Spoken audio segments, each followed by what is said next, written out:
और यहाँ से फ्रेंड्स अब हम लोग प्रैक्टिस को स्टार्ट करते हैं। और देखिए फ्रेंड्स, पहला प्रश्न हमारा क्या है।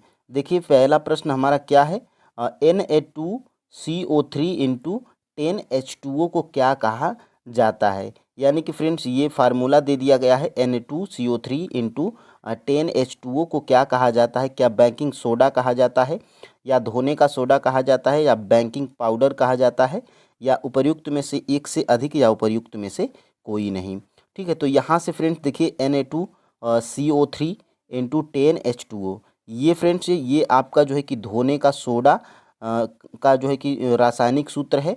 ऑप्शन नंबर फ्रेंड्स यहाँ से जो है कि बी बिल्कुल राइट आंसर हो जाएगा। ठीक है, यहाँ से फ्रेंड्स देखिए ये प्रश्न आपके जो है कि TRA 3.0 TRA 2.0 6 to 8 में ये जो है कि प्रश्न पूछा गया है। देखिए ये आपके जो है कि क्लास 10th की NCERT साइंस की है। इसमें देखिए दिया गया है धोने का सोडा। देखिए Na2CO3 इंटू 10H2O को धोने का सोडा जो है कि कहा जाता है। देखिए सोडियम कार्बोनेट के पुनः क्रिस्टलीकरण से धोने का सोडा प्राप्त होता है। यह भी एक क्षारकीय लवण है। ठीक है, और देखिए जो धोने का सोडा होता है इसका हम लोग उपयोग कहाँ कहाँ करते हैं। तो देखिए ये जो है कि सोडियम कार्बोनेट का उपयोग कांच, साबुन एवं कागजों उद्योगों में होता है। और इसका उपयोग जो है कि बोरेक्स जैसे सोडियम यौगिक के उत्पादन में होता है। और देखिए सोडियम यहाँ पर देखिए सोडियम कार्बोनेट का उपयोग घरों में साफ सफाई के लिए होता है। और यहाँ पे देखिए जल की अस्थायी कठोरता को हटाने के लिए इसका जो है कि उपयोग किया जाता है। तो यहाँ से प्रश्न आपके एग्जाम में बन सकता है और बना भी है। यहाँ पर देखिए ये आपके जो है कि TRE 2.0 6 to 8 मैथ और साइंस वाले में पेपर में ये प्रश्न देखिए पूछा गया था। ठीक है, यानी कि फ्रेंड्स देखिए हमारा मतलब ये है कि जो चीज़ें आपके NCERT और SCERT बुक में दी गई हैं वहीं से जो है कि प्रश्न बनता है, ये आपको जो है कि यहाँ से समझना है। ठीक है, यहाँ पे देखिए ये 134 नंबर का प्रश्न है। सेम वही प्रश्न हमने जो है कि टाइपिंग करके आपको दिखाया है। ठीक है, तो यहाँ से फ्रेंड्स आपका जो है कि ऑप्शन नंबर सी बिल्कुल राइट आंसर था, धोने का सोडा। ठीक है, यहाँ पर फ्रेंड्स आप जो है कि कमेंट करके हमें ज़रूर बताइएगा कि आपके जो है कि टोटल 15 में से कितने प्रश्न सही हुए थे। ठीक है, लास्ट में आप हमें 15 में से कितने आपके सही हुए थे आप हमें कमेंट करके ज़रूर बताइएगा। ठीक है, यहाँ पर फ्रेंड्स देखिए हम लोग जो है कि दूसरे प्रश्न की तरफ बढ़ेंगे। देखिए टमाटर में कौन सा अम्ल पाया जाता है। ये भी चीज़ें आपके NCERT और SCERT दोनों में दी गई हैं कि टमाटर में जो है कि कौन सा अम्ल पाया जाता है। क्या वो सिट्रिक अम्ल पाया जाता है टमाटर में, या टमाटर में टार्टरिक अम्ल पाया जाता है, या टमाटर में ऑक्जेलिक अम्ल पाया जाता है, या उपर्युक्त में से एक से अधिक, या उपर्युक्त में से कोई नहीं। तो टमाटर में फ्रेंड्स ऑक्जेलिक अम्ल जो है कि पाया जाता है। ऑप्शन नंबर फ्रेंड्स यहाँ से सी बिल्कुल राइट आंसर हो जाएगा। ठीक है, यहाँ पर फ्रेंड्स देखिए आपके जो है कि क्लास 10th की NCERT में ही ये जो है कि दिया गया है। और देखिए ये आपका जो है कि TRE 1 में पूछा था, इमली में कौन सा अम्ल पाया जाता है, और यहाँ पे देखिए टमाटर में क्या पाया जाता है, ऑक्जेलिक अम्ल पाया जाता है। तो इस चीज़ को आप जो है कि जब इस चीज़ को आप स्क्रीनशॉट ले लेंगे। देखिए टमाटर में, देखिए संतरा में सिट्रिक अम्ल पाया जाता है, सिरका में कौन सा अम्ल पाया जाता है, तो एसिटिक अम्ल पाया जाता है। ठीक है, तो ये आप जो है कि फ्रेंड्स स्क्रीनशॉट ले लेंगे तो आप जो है कि रिवाइज इसको कर सकते हैं। ठीक है, यहाँ से हमने दिखा दिया। और ये देखिए प्रश्न आपके जो है कि TRE 2.0 में ये प्रश्न जो है कि पूछा गया था। ठीक है, तो ऑक्जेलिक अम्ल जो है कि आपका राइट आंसर है, क्योंकि टमाटर में ऑक्जेलिक अम्ल जो है कि पाया जाता है। ठीक है, तो इस चीज़ को मैं इसलिए दिखाता हूँ ताकि फ्रेंड्स आपको बिलीव हो जाए कि प्रश्न यहीं से जो है कि पूछे जा रहे हैं और पूछे भी आगे जाएंगे। ठीक है, यहाँ से आगे हम लोग बढ़ते हैं और देखते हैं हम लोग 3 नंबर का प्रश्न। देखिए फ्रेंड्स, निम्नलिखित में से कौन सा वायुमंडल में उपस्थित जल की बूंदों द्वारा सूर्य के प्रकाश के परिक्षेपण के कारण जो है कि प्राप्त होता है। क्या फ्रेंड्स ये आपका कोहरा है, या वर्षा है, या इंद्रधनुष है, या उपर्युक्त में से एक से अधिक, या उपर्युक्त में से कोई नहीं। तो फ्रेंड्स वो इंद्रधनुष है, जो वायुमंडल में उपस्थित जल की सूक्ष्म बूंदों द्वारा सूर्य के प्रकाश के परिक्षेपण के कारण प्राप्त होता है। ठीक है, तो यहाँ से आपका जो है कि कौन सा राइट आंसर हो जाएगा, ऑप्शन नंबर जो है कि सी बिल्कुल राइट आंसर हो जाएगा। ठीक है, और ये चीज़ें आपकी जो है कि NCERT में दी गई हैं। देखिए यहाँ से जब आप जाएंगे फ्रेंड्स, देखिए यह वायुमंडल में उपस्थित जल की सूक्ष्म बूंदों द्वारा सूर्य के प्रकाश के परिक्षेपण के कारण प्राप्त होता है क्या? तो इंद्रधनुष। देखिए इंद्रधनुष सदैव सूर्य के विपरीत दिशा में बनता है। तो यहाँ से प्रश्न आपके एग्जाम में बन सकता है, ये आपको जो है कि पता होना चाहिए। ठीक है, अब देखिए फ्रेंड्स आगे हम लोग बढ़ते हैं।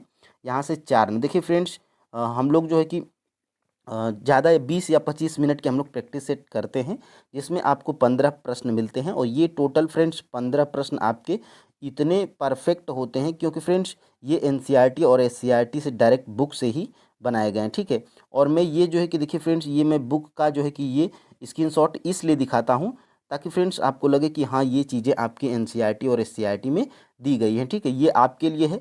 आप इसको जो है कि स्क्रीनशॉट अगर आप ले लेते हैं तो बाद में आप रिवाइज करने में आपको जो है कि बढ़िया रहेगा। ठीक है, आप मान लीजिए कि सुबह आपने प्रैक्टिस सेट कर लिया, तो आप जब रात में सो रहे हैं तो आप जो है कि एक बार अपने गैलरी में जाइएगा और इन 15 प्रश्नों के 15 स्क्रीनशॉट को आप जो है कि 1 या 2 मिनट में रिवाइज कर सकते हैं, ये आपके लिए। ठीक है, तो यहाँ से फ्रेंड्स देखिए अब हम लोग आगे बढ़ते हैं और यहाँ से हमारा कौन से नंबर का प्रश्न है? निम्नलिखित में से किस कारण हम बता सकते हैं कि रासायनिक अभिक्रिया हुई है? यानी कि रासायनिक अभिक्रिया में आपको किस प्रकार की जो है कि परिवर्तन देखने को मिलते हैं। ठीक है, ये जो है कि प्रश्न आपका पूछा जा रहा है। ठीक है, यानी कि कोई भी अभिक्रिया हो रही है उसमें कैसा परिवर्तन देखने को मिलेगा ताकि आपको लगे कि हाँ ये रासायनिक अभिक्रिया हुई है। ठीक है, क्या अवस्था में परिवर्तन होगा अगर रासायनिक अभिक्रिया होगी तो, या रंग में परिवर्तन होगा, या तापमान में परिवर्तन होगा, या उपर्युक्त में से एक से अधिक, या उपर्युक्त में से कोई नहीं। तो फ्रेंड्स देखिए अवस्था में परिवर्तन होगा, रंग में परिवर्तन होगा, तापमान में परिवर्तन होगा। इससे हम फ्रेंड्स बता सकते हैं कि उपर्युक्त में से एक से अधिक, इससे हम लोग क्या बता सकते हैं कि रासायनिक अभिक्रिया हमारी हुई है। ठीक है, तो ऑप्शन नंबर यहाँ से डी बिल्कुल राइट आंसर हो जाएगा। और यहाँ से हम लोग देख सकते हैं, देखिए ये आपके जो है कि एनसीईआरटी बुक में दिया गया है और जहाँ से हम प्रश्न फ्रेंड्स बनाते हैं उन चीज़ों को हमने हाईलाइट भी यहाँ पे कर दिया है। देखिए निम्न किसी भी प्रेक्षण की सहायता से हम निर्धारित कर सकते हैं कि एक रासायनिक अभिक्रिया हुई है। देखिए अवस्था में परिवर्तन, रंग में परिवर्तन, गैस का निकास तथा उत्सर्जन और तापमान में परिवर्तन, ये आपको जो है कि पता होना चाहिए। ठीक है, तो यहाँ से फ्रेंड्स अब हम लोग आगे बढ़ते हैं और देखिए यहाँ से लोहे के फ्राइंग पैन को जंग से बचाने के लिए निम्नलिखित में से कौन सी विधि उपयुक्त है? देखिए फ्रेंड्स सब्जेक्ट वाइज जब आप प्रैक्टिस सेट लगाते हैं तो आप में फ्रेंड्स एक अलग लेवल का कॉन्फिडेंस आता है। ठीक है, और ख़ास तौर से फ्रेंड्स जहाँ से प्रश्न आपके एग्ज़ाम में बनते हैं वहाँ से सटीक अगर आप प्रैक्टिस सेट करते हैं तो आपको फ्रेंड्स यकीनन एग्ज़ाम में अत्यधिक लाभ मिलने वाला है। ठीक है, यहाँ से देखिए 5 नंबर का प्रश्न क्या है? लोहे के फ्राइंग पैन को जंग से बचाने के लिए निम्नलिखित में से कौन सी विधि उपयुक्त है? क्या फ्रेंड्स लोहे के फ्राइंग पैन को जंग से बचाने के लिए पेंट लगाना एक उपयुक्त विधि है, या ग्रीस लगाना, या जिंक की परत लगाना, या उपयुक्त में से एक से अधिक? ठीक है, तो यहाँ से फ्रेंड्स आप जो है कि ऑप्शन नंबर सी पे ट्रिक करेंगे, जिंक की परत लगाना। जब फ्रेंड्स लोहे के फ्राइंग पैन को जंग से बचाने के लिए हम लोग उस पर क्या करेंगे तो जिंक की परत को लगा देंगे, तो वो जो है कि लोहा का जो फ्राइंग पैन है वो जंग से जो है कि लगने से बच जाएगा। ठीक है, तो ऑप्शन नंबर फ्रेंड्स यहाँ से सी बिल्कुल राइट आंसर हो जाएगा। और यहाँ से ये चीज़ें आपके एनसीईआरटी में भी दी गई हैं और यहाँ से ये जो है कि टीआरई 2.0 ये पीआरटी में प्रश्न जो है कि पूछा गया था और टीआरई 1 में भी पूछा गया था और शायद फ्रेंड्स ये टीआरई 3 में, यानी कि तीनों एग्जाम में ये पूछा गया था। देखिए लोहे एवं इस्पात को जंग से सुरक्षित रखने के लिए उन पर जस्ते अथवा जिंक की पतली परत चढ़ाने की उपयुक्त विधि को यसद लेपन कहते हैं। ठीक है, तो ये जो है कि यहाँ से जो है कि आपके एग्ज़ाम में प्रश्न बन सकता है। ठीक है, अब हम लोग आगे देख लेते हैं जो वो प्रश्न जो आपके जो है कि एग्ज़ाम में पूछा गया था। ये कहाँ पर पूछा गया था? तो फ्रेंड्स ये जो है कि आपका पूछा गया था किस में? तो ये जो है कि आपका पूछा गया था यहाँ से टीआरई 3.0 6 to 8 में। देखिए लोहे के फ्राइंग पैन को जंग से बचाने के लिए निम्नलिखित में से कौन सी विधि उपयुक्त है? ठीक है, तो जिंक की परत को लगा देंगे तो ये जो लोहे का जो फ्राइंग पैन है ये जंग लगने से बच जाएगा। ठीक है, तो ऑप्शन नंबर जो है कि बी बिल्कुल राइट आंसर हो जाएगा। देखिए फ्रेंड्स आप जो है कि संतुष्ट इस प्रैक्टिस सेट से होंगे तभी फ्रेंड्स हम जो है कि इसको कराते हैं। ठीक है, यहाँ पे देखिए अस्थाई ऊतकों के बारे में निम्नलिखित में से कौन सा कथन सत्य है? यानी कि इनमें से जो कथन दिया गया है इनमें से वो कौन सा कथन है जो अस्थायी ऊतकों के बारे में निम्नलिखित में से सत्य है। ठीक है, क्या फ्रेंड्स अस्थायी ऊतक वे केवल युवा पौधे में पाए जाते हैं, या वे विभाजित करने की क्षमता को खो देते हैं, या वह तेजी से कोशिका विभाजित करने में सक्षम है, या उपयुक्त में से एक से अधिक, या उपयुक्त में से कोई नहीं। तो फ्रेंड्स देखिएगा, ये जो है कि अस्थायी ऊतकों के बारे में एक ही कथन आपका सत्य है। ये जो है कि आपका ऑप्शन नंबर बी, वे विभाजित करने की क्षमता को क्या कर देते हैं, खो देते हैं। ठीक है, तो ये आपका जो है कि ऑप्शन नंबर यहाँ से बी बिल्कुल राइट आंसर हो जाएगा। ठीक है, ये हमने जो है कि कराया था, तब भी कराया था। देखिए, अस्थायी ऊतकों के बारे में निम्नलिखित में से कौन सा कथन सत्य है, ये आपके TRE 3.06 to 8 में ये प्रश्न आपका पूछा गया था। देखिए, अस्थायी ऊतकों के बारे में निम्नलिखित में से कौन सा कथन सत्य है, तो वे विभाजित करने की क्षमता को खो देते हैं। तो आपको याद होना चाहिए। और ये चीज़ें देखिए आपके जो है कि आपके NCERT और SCERT बुक में भी दिया गया है। और यहाँ से देखिए, लाइकेन किस वायु प्रदूषक के प्रति संवेदनशील होते हैं, यानी कि जो लाइकेन होते हैं वो किस वायु प्रदूषक के प्रति संवेदनशील होते हैं। ठीक है, देखिए ये 2-3 प्रश्नों का हमने जो है कि बुक का स्क्रीनशॉट लेना, यानी कि इसमें फ़ोटो खींच के डालना, शायद PDF बनाने में मिस्टेक हो गया है, तो इसको आप जो है कि देख लीजिएगा। लाइकेन किस वायु प्रदूषक के प्रति संवेदनशील होते हैं। ठीक है, तो लाइकेन जो है कि फ्रेंड्स ये होते हैं, ये लाइकेन जो होते हैं ये आपके सल्फर डाइऑक्साइड के प्रति संवेदनशील होते हैं। ठीक है, तो ऑप्शन नंबर यहाँ से जो है कि ए बिल्कुल राइट आंसर हो जाएगा। ठीक है, और यहाँ से आगे जब हम लोग बढ़ते हैं, यहाँ से देखिए क्या होता है जब जब प्रकाश हवा से कांच के स्लैब में प्रवेश करती है। ठीक है, यानी कि जब क्या होता है, जब प्रकाश जो है कि हवा से कांच के स्लैब में प्रवेश करती है, क्या होता है, तो यह सामान्य से दूर झुक जाता है, या पूर्ण आंतरिक परावर्तन से गुजरता है, या यह सामान्य की ओर झुक जाता है, या उपयुक्त में से एक से अधिक, या उपयुक्त में से कोई नहीं। तो फ्रेंड्स देखिएगा, ये जो है कि यह सामान्य की ओर झुक जाता है। ठीक है, ऑप्शन नंबर यहाँ से जो है कि सी बिल्कुल राइट आंसर हो जाएगा। ये प्रश्न आपके BPSC में भी पूछा गया है और TRE के एग्ज़ाम में भी पूछा गया। ठीक है, तो ऑप्शन नंबर यहाँ से सी बिल्कुल राइट आंसर हो जाएगा।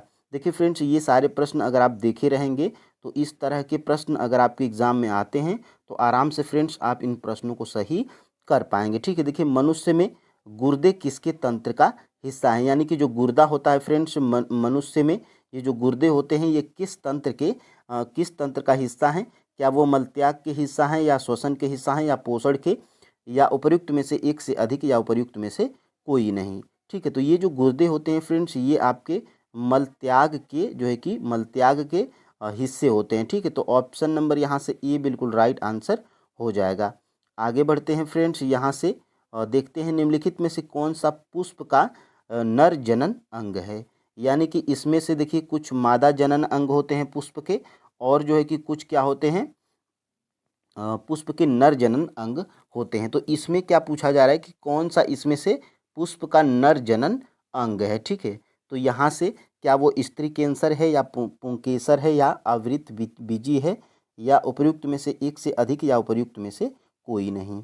तो पुष्प का फ्रेंड्स जो नर जनन अंग होता है वो पुंकेसर होता है। ठीक है, तो यहाँ से आपका जो है कि ऑप्शन नंबर जो है कि बी बिल्कुल राइट आंसर हो जाएगा। ठीक है, यहाँ से बी को आप याद रखिएगा। और ये जो स्त्री केसर होता है तो ये पुष्प का जो है कि मादा जनन अंग होता है। देखिए ये आपके NCERT बुक में भी दिया गया है। देखिए यहाँ से आवृत बीजी एंजियोस्पर्म के जननांग पुष्प में अवस्थित होते हैं। देखिए पुंकेसर एवं स्त्री केसर पुष्प के जनन भाग हैं, यानी कि स्त्री केसर और पुंकेसर ये क्या हैं, पुष्प के क्या हैं, जनन भाग हैं। ठीक है, और इसमें जो है कि आगे जब हम लोग थोड़ा सा ऊपर करके देखेंगे तो देखिए यहाँ से ये देखिए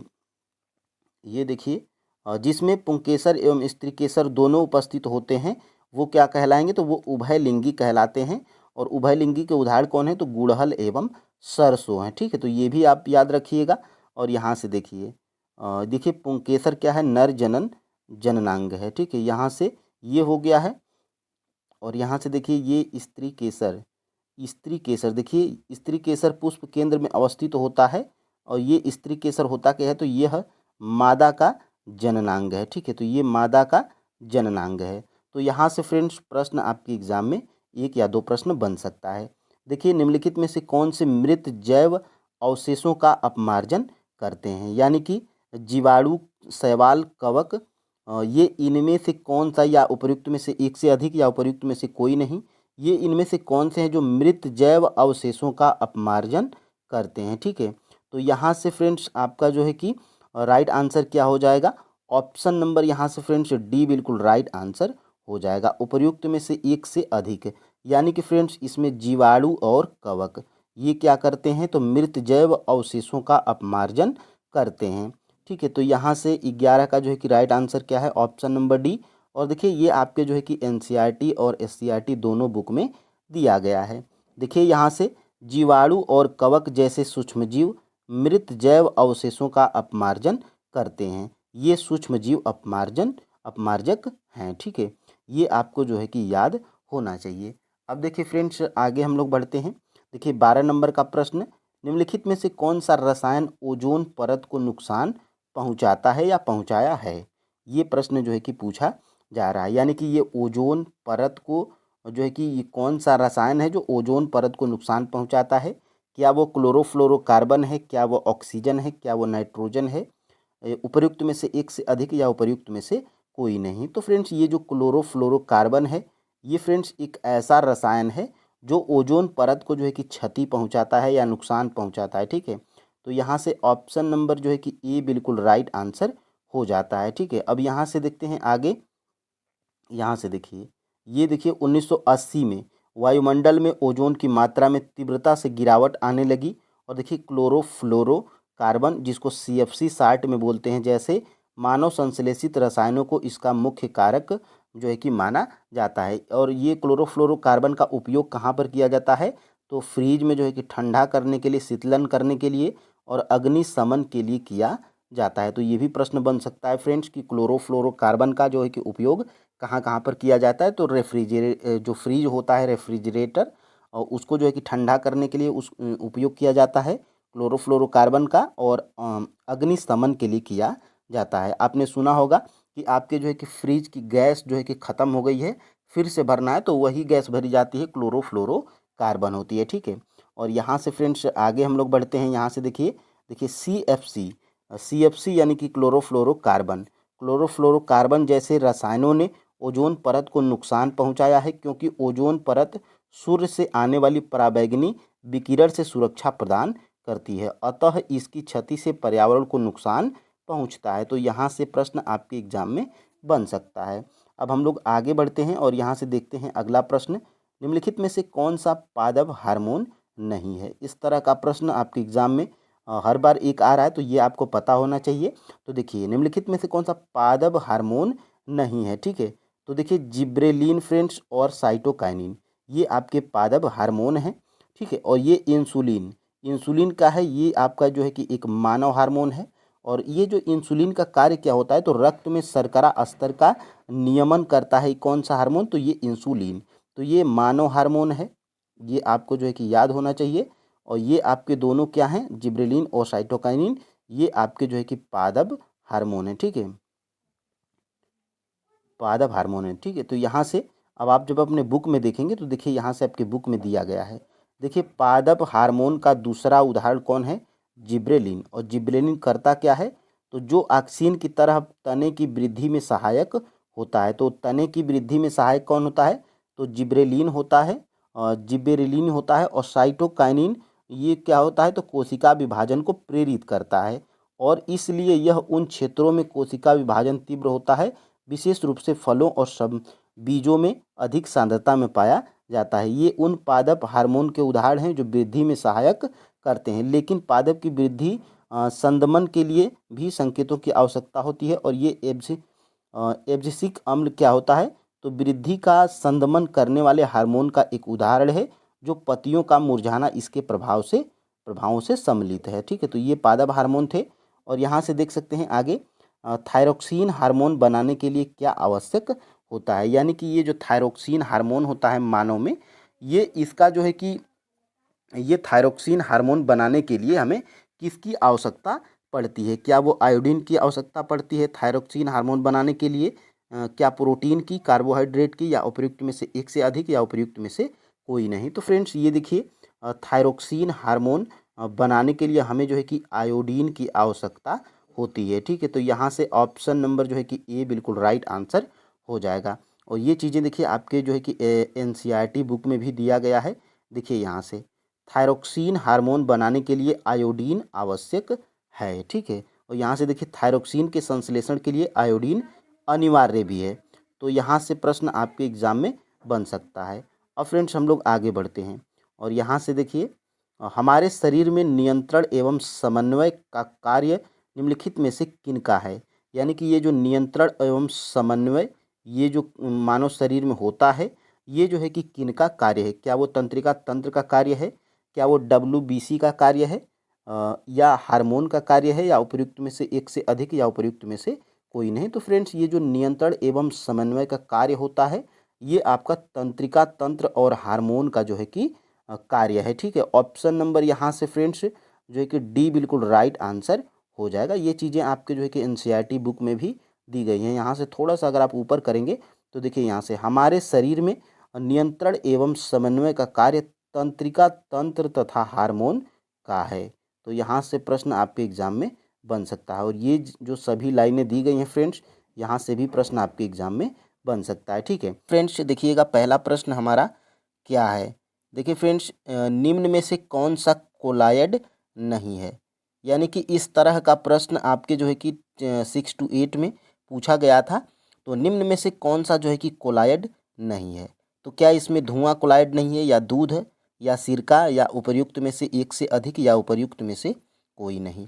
ठीक है, तो फ्रेंड्स ये देखिए ये धुआं और दूध ये क्या है फ्रेंड्स? तो ये आपके जो है कि कोलायड हैं। ठीक है, ये क्या है? तो ये आपके कोलायड हैं। और ये फ्रेंड्स देखिए ये आपका क्या है? कोलायड नहीं है। सिरका क्या है? कोलायड नहीं है। ठीक है, तो ऑप्शन नंबर फ्रेंड्स यहाँ से आपका सी बिल्कुल राइट आंसर हो जाता है। चलिए फ्रेंड्स यहाँ पर देख लेते हैं, ये आपका जो है कि स्क्रीनशॉट भी ले सकते हैं। देखिए कोलायड के सामान्य उदाहरण। ठीक है, कोलायड के क्या सामान्य उदाहरण? देखिए फ्रेंड्स कोलायड में क्या आता है? तो कोहरा भी आ जाएगा, बादल, कुहासा, धुआं, स्वचालित वाहन का निथार, और शेविंग क्रीम। और देखिए दूध भी आ जाता है, फेस क्रीम, मैग्नीशियम मिल्क, कीचड़, फोम और रबड़, स्पंज, फ्यूमिस, जेली, पनीर, मक्खन, और रंगीन रत्न पत्थर, और दूधिया कांच। ये फ्रेंड्स आपके क्या हैं? सभी कोलायड के एग्जाम्पल हैं। ठीक है, यहाँ पर देखिए उदाहरण के तौर पे भी दिया गया है। और यहाँ से फ्रेंड्स देख सकते हैं आप लोग धुआं और दूध ये क्या है? कोलायड हैं। बाकी सिरका आपका कोलायड नहीं था। अब देखिए आगे हम लोग बढ़ते हैं, दूसरे प्रश्न की तरफ बढ़ते हैं। देखिए निम्नलिखित में से कौन सा ऑक्सीजन के सही इलेक्ट्रॉनिक विन्यास को दर्शाता है?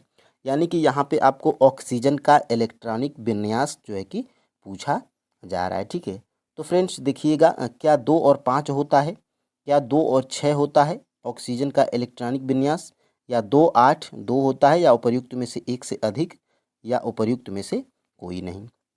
तो यहाँ पर फ्रेंड्स बात करेंगे ऑक्सीजन के इलेक्ट्रॉनिक विन्यास की। तो ये हो जाता है फ्रेंड्स आपका 2 और 6। ये क्या है? ऑक्सीजन का सही इलेक्ट्रॉनिक विन्यास है। ऑप्शन नंबर यहाँ पर बी बिल्कुल राइट आंसर हो जाएगा। अब देखते हैं आगे इस प्रश्न को। तो देखिए यहाँ से विभिन्न जो है कि ये देखिए इलेक्ट्रॉनिक वितरण। देखिए यहाँ पर ये वाली जो लाइन है, ये वाली पूरी लाइन, इसमें जो है कि सभी जो है कि इसमें तत्वों का नाम है, और इसमें इलेक्ट्रॉनों की संख्या, न्यूट्रॉनों की संख्या, प्रोटॉनों की संख्या, परमाणु की संख्या, प्रतीक है, और यहाँ पे संयोजकता भी है। और ये बीच वाली क्या है? ये इलेक्ट्रॉनिक, ये आपका विन्यास है, इलेक्ट्रॉनिक वितरण भी आप इसको कह सकते हैं। तो देखिए नाइट्रोजन का इलेक्ट्रॉनिक विन्यास कितना होता है? 2 और 5 होता है। और ये ऑक्सीजन का जो प्रश्न पूछा गया था आपका, तो इलेक्ट्रॉनिक विन्यास 2 और 6 होता है। देखिए यहाँ पे मैं नाइट्रोजन का क्यों यहाँ पे पेन से घेर दिया हूँ, क्योंकि फ्रेंड्स ये आपके जो है कि TRE 3.0 में ये प्रश्न आपका पूछा गया था 6 to 8 में, मैथ और साइंस वाले में। देखिए निम्नलिखित में से कौन सा नाइट्रोजन के सही इलेक्ट्रॉनिक विन्यास को दर्शाता है? तो एग्जैक्ट फ्रेंड्स आपका जो है कि इसमें कौन सा राइट आंसर होना चाहिए, 2 और 5। तो बिल्कुल ऑप्शन नंबर यहाँ पे सी बिल्कुल राइट आंसर हो जाएगा। तो फ्रेंड्स यहीं से टच करके हम लोग प्रैक्टिस करेंगे और यकीनन आपका जो है कि ये प्रैक्टिस सेट जो हम सीरीज चला रहे हैं एनसीईआरटी और एससीईआरटी की, आपको फ्रेंड्स यहाँ पे बिल्कुल लाभ मिलने वाला है। देखिए यहाँ पे ऑक्सीजन का इलेक्ट्रॉनिक विन्यास देखिए कितना होता है, 2 और 5 होता है। तो ये प्रीवियस ईयर का प्रश्न था, इसीलिए हम यहाँ से एक प्रश्न जो है कि यहाँ पे आपको बना दिए। और यहाँ से देखते हैं 3 नंबर के प्रश्न को। देखिए निम्न में से कौन सा वैज्ञानिक द्रव्यमान संरक्षण का नियम प्रतिपादित किया है, यानी कि ये द्रव्यमान संरक्षण का नियम किस वैज्ञानिक के द्वारा प्रतिपादित किया गया है, ये प्रश्न जो है कि पूछा जा रहा है। क्या वो रदरफोर्ड, आर्किमिडीज या लवाइजिए या उपर्युक्त में से एक से अधिक या उपर्युक्त में से कोई नहीं। तो द्रव्यमान संरक्षण का नियम फ्रेंड्स ये लवाजिए के द्वारा जो है कि प्रतिपादित किया गया है। ठीक है, तो ऑप्शन नंबर यहाँ से सी बिल्कुल राइट आंसर हो जाएगा। अब इसको हम लोग आगे देख लेते हैं, क्योंकि फ्रेंड्स इस तरह का प्रश्न पूछा गया था आपके TRA 3.0 में कि कोशिका की खोज किस वैज्ञानिक के द्वारा की गई, तो रॉबर्ट हुक के द्वारा। तो वही आपके जो है कि एनसीईआरटी और एससीईआरटी बुक में देखिए रासायनिक संयोजन के नियम, जिसमें द्रव्यमान संरक्षण का नियम, जिसमें ये देखिए लवाजिए और जोसेफ एल प्राउस्ट, ये क्या है, तो ये द्रव्यमान संरक्षण का नियम जो है कि पारित या प्रतिपादित किए थे। ठीक है, यहाँ पे फ्रेंड्स आगे देखिए ये आपके जो है कि TRA 3.0 में पूछा गया प्रश्न है, कोशिका की खोज सर्वप्रथम किसने की थी, तो रॉबर्ट हुक के द्वारा। देखिए आपके जो है कि बुक में जो चीज़ें दी गई हैं हम लोग फ्रेंड्स उसी की प्रैक्टिस करते हैं। देखिए क्लास 9th में एक चैप्टर है, चैप्टर नंबर 5, जिसमें जीवन की मौलिक इकाई है। ठीक है, उसका नाम ही है चैप्टर का। और यहाँ पे देखिए सन 1665 में हुक ने इसे स्वनिर्मित सूक्ष्मदर्शी से देखा था। रॉबर्ट हुक ने इस प्रकोष्ठ को कोशिका अथवा सेल कहा था। ठीक है, और देखिए कोशिका लैटिन शब्द से बना है, जिसका अर्थ क्या है, छोटा कमरा। तो यहाँ से फ्रेंड्स प्रश्न अगर बन सकता है तो जो चीज़ें दी गई हैं वहाँ को उसको हल्के में नहीं लेना है। ठीक है, अब देखिए आगे हम लोग बढ़ते हैं अगले प्रश्न की तरफ। देखिए पादप कोशिका भित्ति मुख्यतः किसकी बनी होती है, यानी कि ये जो पादप ये पेड़ पौधे होते हैं इनकी कोशिका भित्ति ये मुख्यतः किस चीज़ की बनी होती है, ये जो है कि प्रश्न पूछा जा रहा है। क्या वो सेलुलोज की बनी होती है, क्या सैफ्रॉन की बनी होती है, या अणुओं से बनी होती है, या उपर्युक्त में से एक से अधिक या उपर्युक्त में से कोई नहीं। तो ये जो पादप ये पेड़ पौधे की जो कोशिका भित्ति होती है ये फ्रेंड्स आपकी मुख्यतः सेलुलोज की बनी होती है। ठीक है, तो ऑप्शन नंबर यहाँ से ये बिल्कुल राइट आंसर हो जाएगा। यहाँ पर फ्रेंड्स अगर आप देखेंगे तो देखिए यहाँ से कोशिका भित्ति, देखिए पादप कोशिकाओं में प्लाज्मा झिल्ली के अतिरिक्त कोशिका भित्ति भी होती है, और पादप कोशिका भित्ति मुख्यतः सेलुलोज की बनी होती है। तो यहाँ से प्रश्न बन सकता है। और सेलुलोज होता क्या है, तो देखिए सेलुलोज एक बहुत जटिल पदार्थ है और यह पौधों को संरचनात्मक दृढ़ता प्रदान करता है। तो ये भी जानकारी आपको होना चाहिए। ठीक है, अब देखिए फ्रेंड्स आगे हम लोग बढ़ते हैं। यहाँ से देखते हैं संवेग किस प्रकार की राशि है, यानी कि संवेग क्या अदिश राशि है, क्या संवेग सदिश राशि है, या असंतुलित मात्रा में होती है संवेग, या उपर्युक्त में से एक से अधिक या उपर्युक्त में से कोई नहीं। तो फ्रेंड्स ये जो संवेग होता है ये आपका जो है कि सदिश राशि में आता है। ठीक है, तो ऑप्शन नंबर यहाँ पर कौन सा सही हो जाएगा, ऑप्शन नंबर बी फ्रेंड्स यहाँ पे आपका सही हो जाएगा। ठीक है, ऑप्शन नंबर बी। यहाँ पर अगर आप जो देखेंगे, देखिए फ्रेंड्स यहाँ पे आपके बुक में डायरेक्टली नहीं दिया है, लेकिन आपको ये पता होना चाहिए। देखिए संवेग में परिमाण और दिशा दोनों होती है, तो जिसमें फ्रेंड्स परिमाण और दिशा दोनों होती है वो कैसी राशियाँ होती हैं, वो सदिश राशियाँ होती हैं। तो इसीलिए फ्रेंड्स संवेग भी हमारा क्या हो जाएगा, एक संवेग, ये क्या हो जाएगा, संवेग आपका क्या हो जाएगा, कौन सी राशि, तो एक सदिश राशि हो जाएगी, कौन, संवेग। यहाँ पर देखिए इसकी दिशा वही होती है जो वेग की दिशा होती है। संवेग का एसआई मात्रक किलोग्राम मीटर प्रति सेकेंड होता है। तो ये भी प्रश्न बन सकता है कि संवेग का एसआई मात्रक क्या होता है, तो केजी मीटर प्रति सेकेंड होता है। ठीक है, और देखिए चूंकि किसी असंतुलित बल के प्रयोग से उस वस्तु के वेग में परिवर्तन होता है, ये जो है कि आप यहाँ पे देख सकते हैं, इसलिए यह कहा जा सकता है कि बल ही संवेग को भी परिवर्तित करता है। तो यहाँ से ये जो है कि आपके एग्जाम में प्रश्न बन सकता है। अब देखिए फ्रेंड्स, मुंह का पीएच मान कितना से कम होने पर दांतों का क्षय प्रारंभ हो जाता है। आपने देखा होगा दांत जो है कि सड़ गल के गिरने लगते हैं बहुत लोगों के। तो मुंह का पीएच मान कितना से कम हो जाएगा तो दांतों में जो है कि क्षय प्रारंभ हो जाएगा। तो ये आपकी बुक में दिया गया है फ्रेंड्स कि 5.5 से कम अगर पीएच मान होगा हमारे मुंह का, ठीक है, तो ये जो है कि क्या होने लगेंगे दांत, तो जो है कि सड़ गल के गिरने लगते हैं, यानी कि दांतों का क्षय प्रारंभ हो जाता है। ठीक है, तो यहाँ पे ऑप्शन नंबर ए बिल्कुल राइट आंसर हो जाएगा। और यहाँ से देखते हैं अपने बुक में, तो देखिए पीएच परिवर्तन के कारण दंत क्षय, एक हेडिंग ही आपके जो है कि एनसीईआरटी बुक में दी गई है। देखिए मुंह के पीएच का मान 5.5 से कम होने पर दांतों का क्षय प्रारंभ हो जाता है। ठीक है, तो ये आपको जो है कि पता होना चाहिए। और देखिए लेकिन मुंह के पीएच का मान 5.5 से होने पर यह संक्षारित हो जाता है। तो ये आपको जो है कि पता होना चाहिए। देखिए मुंह की साफ सफाई के लिए क्षारकीय दंत मंजन का उपयोग करने से अम्ल की अधिक मात्रा को उदासीन किया जा सकता है, जिसके परिणाम स्वरूप दंत क्षय को रोका जा सकता है। तो यहाँ से प्रश्न आपके एग्जाम में बन सकता है। और फ्रेंड्स आगे हम लोग देखते हैं, देखिए पशुओं एवं पौधों द्वारा उत्पन्न रसायनों से आत्मरक्षा। देखिए मधुमक्खी का डंक एक अम्ल छोड़ता है जिसके कारण दर्द एवं जलन का अनुभव होता है।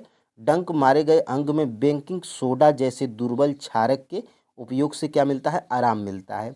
तो इसमें देखिए डंक में किस प्रकार का अम्ल पाया जाता है, तो मेथनॉलिक अम्ल जो है कि पाया जाता है। तो ये भी आपको जो है कि जानकारी होना चाहिए। और यहाँ से देखिए प्रबल क्षारक एवं दुर्बल अम्ल के लवण का पीएच मान कितना होता है, यानी कि प्रबल क्षारक होगा और दुर्बल अम्ल होगा कि लवण का पीएच मान कितना होता है। ठीक है, तो यहाँ से फ्रेंड्स क्या होता है, क्या 7 होता है या 7 से कम होता है या 7 से अधिक या उपर्युक्त में से एक से अधिक या उपर्युक्त में से कोई नहीं। तो देखिए प्रबल क्षारक एवं दुर्बल अम्ल के लवण का पीएच मान कितना होता है, तो 7 से अधिक होता है। यहाँ पर फ्रेंड्स ऑप्शन नंबर जो है कि सी बिल्कुल राइट आंसर हो जाएगा। अब इसको हम लोग आगे बढ़ के देखते हैं। तो यहाँ से देखिए, यहाँ से आपकी हेडिंग ही क्या है, देखिए लवणों का पीएच मान। देखिए लवणों का पीएच मान, और इसके नीचे अगर आप जाएंगे तो देखिए यहाँ से देखिए प्रबल अम्ल एवं प्रबल क्षारक को के लवण का पीएच मान कितना होता है, 7 होता है। ठीक है, और आपका प्रश्न क्या था, देखिए प्रबल क्षारक एवं दुर्बल अम्ल के लवण का पीएच मान 7 से अधिक होता है और प्रबल अम्ल एवं दुर्बल क्षारक के लवण का पीएच मान कितना होता है, 7 से कम होता है। तो यहाँ से 3 तरह के प्रश्न बन सकते हैं। आप इसको जो है कि स्क्रीनशॉट लेके या नोट डाउन करके समझ लीजिए। ठीक है, यहाँ से फ्रेंड्स आगे हम लोग बढ़ते हैं। देखिए निम्नलिखित में से कौन सी गैस कैथोड पर मुक्त होती है। देखिए कैथोड और एनोड दो होते हैं, ठीक है, और उसमें पूछा क्या जा रहा है कि कौन सी गैस कैथोड पर मुक्त होती है। ठीक है, तो कैथोड पर फ्रेंड्स देखिए हाइड्रोजन गैस मुक्त होती है। यहाँ पर आपका ऑप्शन नंबर जो है कि बी बिल्कुल राइट आंसर हो जाएगा। कैथोड पर कौन सी गैस, हाइड्रोजन गैस। तो आपको एनोड के बारे में भी जानकारी यहाँ पे मिल जाएगी। देखिए फ्रेंड्स यहाँ से देखिए एनोड पे कौन सी गैस, तो एनोड पे क्लोरीन गैस, आप यहाँ पे लिख सकते हैं। एनोड पे कौन सी गैस, तो क्लोरीन गैस। ठीक है, और यहाँ से फ्रेंड्स देखिए कैथोड पे, तो कैथोड पे आप जो है कि यहाँ से क्या लिख सकते हैं, हाइड्रोजन गैस। ठीक है, तो ये आपको 2 तरह के प्रश्न यहाँ से मिल सकते हैं। आप ऐसे भी याद रख सकते हैं, एनोड पे क्लोरीन और कैथोड पे जो है कि हाइड्रोजन गैस क्या करती है, मुक्त होती है। ठीक है, तो यहाँ से ये प्रश्न बनेगा। और आगे हम लोग बढ़ते हैं। देखिए कापर पर हरे रंग की परत चढ़ जाती है, यह हरा रंग का पदार्थ क्या होता है। यानी कि फ्रेंड्स ये आपका जो है कि संक्षारण से प्रश्न है, जिसमें कि प्रश्न क्या पूछा जा रहा है कि कापर पर हरे रंग की परत चढ़ जाती है। जैसे फ्रेंड्स चांदी देखा होगा आपने, काली हो जाती है। ठीक है, तो यहाँ पे वही है, कॉपर हमारा कैसा हो जाता है, कॉपर जैसे काली, चांदी जैसे काली हो जाती है, वैसे कापर में कैसे संचारित होता है, तो कॉपर हमारा जो है कि उस पर हरे रंग की परत चढ़ जाती है। ठीक है, तो वही पूछा जा रहा है कि कॉपर पर हरे रंग की परत चढ़ जाती है, यह हरा रंग का पदार्थ क्या होता है? क्या वो कॉपर सल्फाइड होता है, या सोडियम कार्बोनेट होता है, या कॉपर कार्बोनेट होता है, या उपर्युक्त में से एक से अधिक, या उपर्युक्त में से कोई नहीं। तो फ्रेंड्स देखिए, कॉपर पर हरे रंग की जो परत चढ़ जाती है, यह होती क्या है? तो ये कॉपर कार्बोनेट होती है। ठीक है, तो यहाँ से फ्रेंड्स आपका जो है कि ऑप्शन नंबर सी बिल्कुल राइट आंसर हो जाएगा। ठीक है, और यहाँ से आगे हम लोग जब बढ़ते हैं, देखिए यहाँ से, देखिए यहाँ पे क्या दिया गया है? कॉपर वायु में उपस्थित आर्द्र कार्बन डाइऑक्साइड के साथ अभिक्रिया करता है, जिससे इसकी परत से भूरे रंग की चमक धीरे धीरे खत्म हो जाती है तथा इस पर हरे रंग की परत चढ़ जाती है। यह हरा पदार्थ क्या होता है? बेसिक कॉपर कार्बोनेट होता है। तो ये आपको जो है कि पता होना चाहिए। ठीक है, अब देखते हैं आगे हम लोग। कार्बन कार्बन परमाणुओं के बीच केवल एक आबंध से जुड़े कार्बन यौगिक क्या कहलाते हैं? ये जो है कि प्रश्न पूछा जा रहा है कि कार्बन परमाणुओं के बीच केवल एक आबंध है, केवल एक आबंध होगा तो उसको हम लोग क्या कहेंगे? द्वि या त्रि आबंध होगा तो उसको हम लोग क्या कहेंगे? ये जो है कि किस प्रकार के यौगिक कहलाते हैं, ये जो है कि प्रश्न आपका बन रहा है। ठीक है, तो देखिए, ये केवल एक आबंध से जुड़े कार्बन के यौगिक क्या कहलाते हैं? तो ये कहलाते हैं फ्रेंड्स संतृप्त संतृप्त यौगिक। ठीक है, ऑप्शन नंबर जो है कि यहाँ से क्या हो जाएगा? ये बिल्कुल राइट आंसर हो जाएगा। यहाँ पर देखिए, ये आपके जो है कि बुक में दिया गया है। देखिए, कार्बन, देखिए कार्बन परमाणुओं के बीच केवल एक आबंध से जुड़े कार्बन यौगिक संतृप्त यौगिक कहलाते हैं। द्वि अथवा त्रि आबंध वाले कार्बन के यौगिक क्या कहलाते हैं? असंतृप्त यौगिक कहलाते हैं। तो यहाँ से जो है कि आपका प्रश्न बन सकता है। ठीक है, और आगे हम लोग बढ़ते हैं। देखिए, कार्बन निम्नलिखित में से किन के साथ आबंध बनाता है?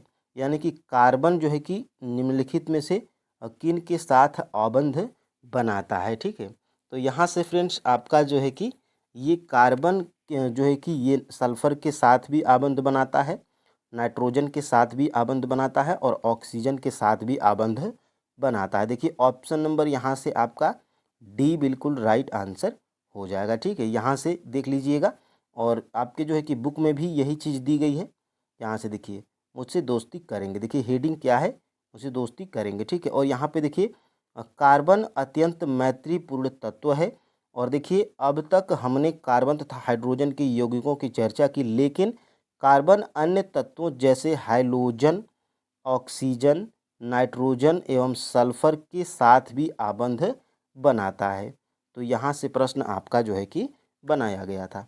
अब देखिए फ्रेंड्स, आगे हम लोग बढ़ते हैं। देखिए, खाए हुए भोजन की मात्रा का लगभग कितना प्रतिशत जैव मात्रा में बदल पाता है तथा अगले स्तर के उपभोक्ता को उपलब्ध हो पाता है? ये जो है कि प्रश्न बनाया गया है। ठीक है, तो फ्रेंड्स देखिए, खाए हुए भोजन की मात्रा का लगभग जो है कि 10%, 10% फ्रेंड्स आपका जो है कि जैव मात्रा में बदल पाता है तथा अगले स्तर के उपभोक्ता के पास जो है कि उपलब्ध हो पाता है। कितना परसेंट? तो 10%। ऑप्शन नंबर यहाँ पर जो है कि बी बिल्कुल राइट आंसर हो जाएगा। और ये चीज़ें आपकी क्लास 10th की एनसीईआरटी साइंस में दिया गया है। यहाँ पे आप जो है कि देख पा रहे होंगे, ये टीआरई 1 में प्रश्न पूछा गया था।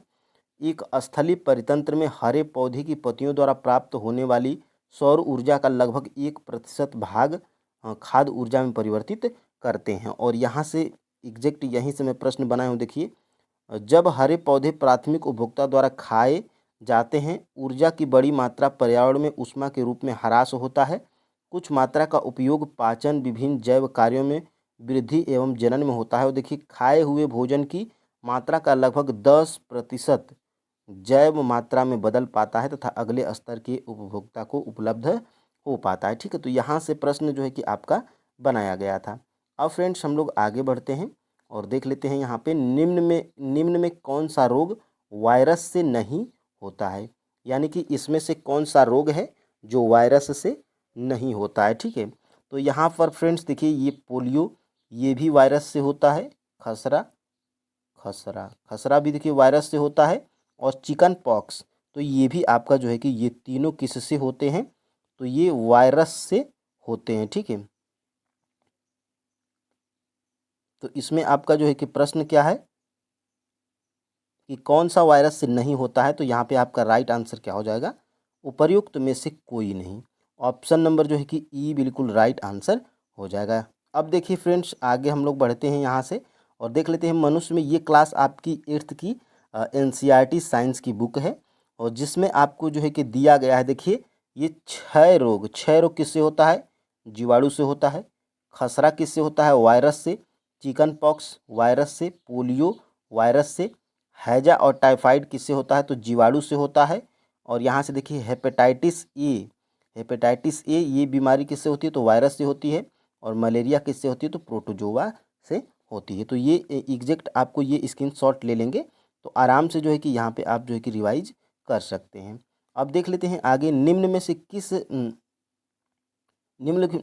से किससे नेप्थलीन की गोलियां प्राप्त होती हैं, यानी कि नेप्थलीन की गोलियां किससे प्राप्त होती हैं, ये जो है कि प्रश्न पूछा जा रहा है। ठीक है, क्या कोलतार से नेप्थलीन की गोलियां प्राप्त होती हैं, या कोयला से, या कोक से, या उपर्युक्त में से एक से अधिक, या उपर्युक्त में से कोई नहीं। ठीक है, तो यहाँ पर फ्रेंड्स ये नेप्थलीन की गोलियां जो है कि कोलतार से प्राप्त की जाती हैं। तो ऑप्शन नंबर यहाँ से फ्रेंड्स ए बिल्कुल राइट आंसर हो जाएगा। अब देख लेते हैं इस प्रश्न को भी। तो देखिए कोक, देखिए ये TRE 2.0 PIT में पूछा गया था। प्रश्न क्या पूछा गया था कि धातु के निष्कर्षण में किसका उपयोग किया जाता है, तो कोक का उपयोग किया जाता है। ठीक है, तो यहाँ से कोलतार इसके नीचे दिया गया है। देखिए यह एक अप्रिय गंध वाला काला गाढ़ा द्रव होता है। यह लगभग 200 पदार्थों का मिश्रण होता है। ठीक है, 200 पदार्थों का मिश्रण होता है। और देखिए कोलतार से प्राप्त उत्पादों का उपयोग प्रारंभिक पदार्थों के रूप में दैनिक जीवन में काम आने वाले विभिन्न पदार्थों के औद्योगिक निर्माण में तथा उद्योगों जैसे संश्लेषित रंग, औषधि विस्फोटक, सुगंध, प्लास्टिक, पेंट, फोटोग्राफिक सामग्री, छत निर्माण सामग्री आदि में होता है। और यहाँ पे देखिए एक रोचक तथ्य यहाँ पे क्या दिया गया, देखिए रोचक तथ्य है कि माथ और अन्य कीटों को भगाने हेतु प्रयोग में लाई जाने वाली नेफ्थलीन की गोलियां भी कोलतार से प्राप्त की जाती हैं। तो ये इम्पोर्टेंट है फ्रेंड्स, प्रश्न यहाँ से बनाए गए थे इसलिए हम भी यहाँ पे प्रश्न बनाए हैं। ठीक है, अब देखिए फ्रेंड्स आगे हम लोग बढ़ते हैं और देखिए निम्न में कौन सी गैस अत्यंत दम घोंटू और संक्षारक होती है। ठीक है, यानी कि इसमें कौन सी वो गैस है जो अत्यंत दम घोंटू और संक्षारक मानी जाती है या होती है। ठीक है, तो फ्रेंड्स वो है क्या, आपका सल्फर डाइऑक्साइड। यानी कि फ्रेंड्स सल्फर डाइऑक्साइड क्या है, एक अत्यंत दम घोंटू और संक्षारक गैस होती है। ठीक है, तो यहाँ पर फ्रेंड्स आपका जो है कि ऑप्शन नंबर ए बिल्कुल राइट आंसर हो जाएगा। अब देखिए आगे देख लेते हैं इस प्रश्न को भी। तो देखिए कोयले और डीजल के दहन से सल्फर डाइऑक्साइड गैस निकलती है। यह अत्यंत दम घोंटू और संक्षारक गैस है। इसके अतिरिक्त पेट्रोल इंजन नाइट्रोजन के गैसीय ऑक्साइड छोड़ते हैं और सल्फर और नाइट्रोजन के ऑक्साइड वर्षा जल में घुल जाते हैं तथा अम्ल बनाते हैं। ऐसी वर्षा अम्ल वर्षा कहलाती है जो फसलों, भवनों और मृदा के लिए बहुत हानिकारक है। ठीक है, तो यहाँ से प्रश्न फ्रेंड्स आपके एग्ज़ाम में जो है कि बन सकता है। यहाँ से देखिए सबसे पहले हम लोग 15 प्रश्नों की जो है कि प्रैक्टिस स्टार्ट करेंगे। प्रश्न नंबर 1 से स्टार्ट हम लोग करेंगे। आपके लास्ट में टोटल 15 में से कितने प्रश्न सही होते हैं आप हमें कमेंट करके ज़रूर बताइएगा। ठीक है, यहाँ से फ्रेंड्स देखिए निम्नलिखित में से कौन सा ग्रह सबसे अधिक चमकीला और पृथ्वी का निकटतम पड़ोसी ग्रह भी है। यानी कि पृथ्वी का सबसे निकटतम ग्रह भी है और सबसे अधिक चमकीला ग्रह भी है, वो उस ग्रह को हमें जो है कि बताना है। तो फ्रेंड्स ये आपके जो है कि क्लास 7वीं की बिहार SCERT साइंस की बुक से ये प्रश्न जो है कि उठाया गया है। क्या वो बुध ग्रह है जो सबसे चमकीला और पृथ्वी का निकटतम ग्रह है, या शुक्र ग्रह, या मंगल ग्रह, या उपयुक्त में से एक से अधिक, या उपयुक्त में से कोई नहीं। तो फ्रेंड्स देखिए ये जो शुक्र ग्रह है ये अत्यधिक चमकीला ग्रह है। ठीक है, ये अत्यधिक क्या है, चमकीला ग्रह है। और फ्रेंड्स ये जो है कि पृथ्वी का सबसे निकटतम ग्रह भी है। अभी मैं नीचे आपको दिखाऊंगा। ऑप्शन नंबर यहाँ से फिलहाल जो है कि बी हमारा राइट आंसर है। ठीक है, यहाँ से देखिए ये जो है कि बनाया गया है। यहाँ से देखिए शुक्र ग्रह पृथ्वी का निकटतम पड़ोसी ग्रह है। यह सबसे अधिक चमकीला है, यानी कि यह सबसे अधिक क्या है, चमकीला है। और थोड़ा सा अगर आप जाएंगे तो देखिए पृथ्वी का केवल एक ही उपग्रह चंद्रमा है, तो ये भी प्रश्न बन सकता है। और यहाँ से फ्रेंड्स देखिए थोड़ा सा अगर आप नीचे जाएंगे तो ये देखिए सौरमंडल में ग्रहों का जो है कि ये देखिए ये दूरी के अनुसार ग्रहों का क्रम है। देखिए सूर्य से दूरी के अनुसार इनके क्रम क्या हैं, दूरी के अनुसार यानी कि सबसे जो है कि नज़दीक क्या है, किसके नज़दीक, तो सूर्य के नज़दीक, ठीक है। तो सूर्य के सबसे नज़दीक बुध है, फिर उसके बाद शुक्र है, फिर उसके बाद पृथ्वी है, फिर उसके बाद मंगल है, बृहस्पति है, शनि है, यूरेनस है और नेपच्यून है। तो ये जो है कि सूर्य से दूरी के अनुसार इनके क्रम हैं, ठीक है। तो ये आप जो है कि जानकारी ले सकते हैं। और फ्रेंड्स देखिए 2 नंबर के प्रश्न की तरफ हम लोग बढ़ते हैं। देखिए निम्न में से किसमें एस्कार्बिक अम्ल पाया जाता है। आपने देखा TRE1 हो, TRE2 हो या TRE3 हो, अम्ल या क्षार से प्रश्न जो है कि बन रहा है। यानी कि देखिए क्लास 10th की NCERT साइंस में जाएंगे और SCERT में जाएंगे तो आपका अम्ल एवं क्षार ये चैप्टर है और इससे 1 या 2 प्रश्न आपको देखने को मिलता है। तो एस्कार्बिक अम्ल पाया जाता है, क्या वो एस्कार्बिक अम्ल इमली में पाया जाता है या टमाटर में या सिरका में या उपर्युक्त में से एक से अधिक या उपर्युक्त में से कोई नहीं। तो फ्रेंड्स ये जो एस्कार्बिक अम्ल होता है ये जो है कि पाया जाता है किसमें, आंवला में, ठीक है।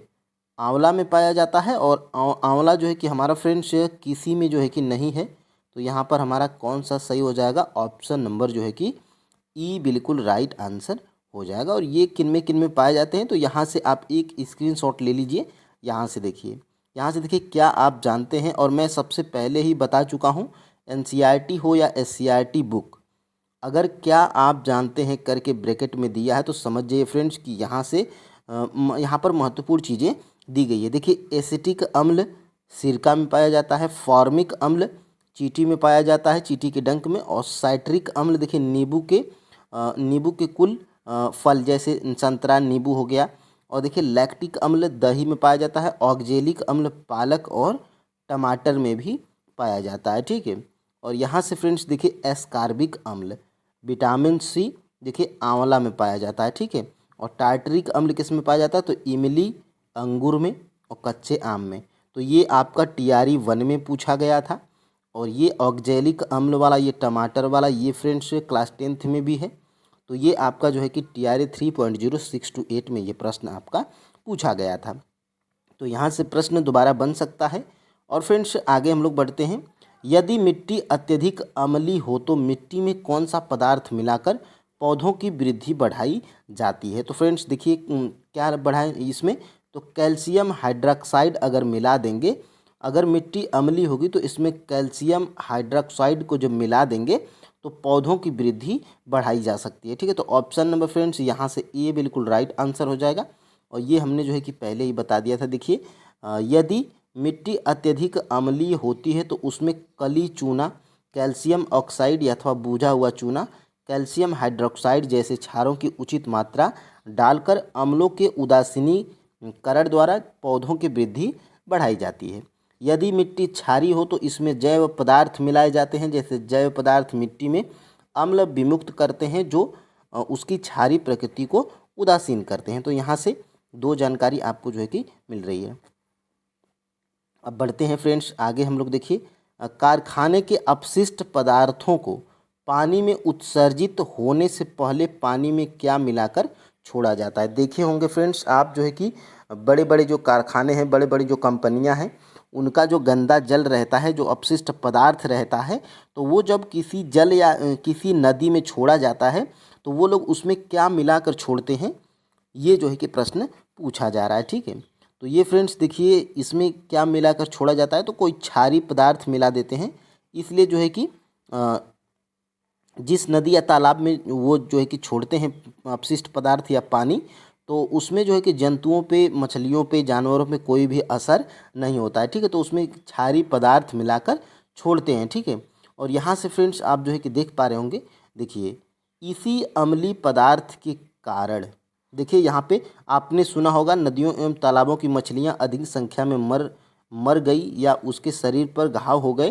कारखाने के कचरे में अम्लीय पदार्थ मिश्रित होते हैं। इसी अम्लीय पदार्थ के पानी में बहने या विसर्जित होने से जलीय जंतु नष्ट हो जाते हैं।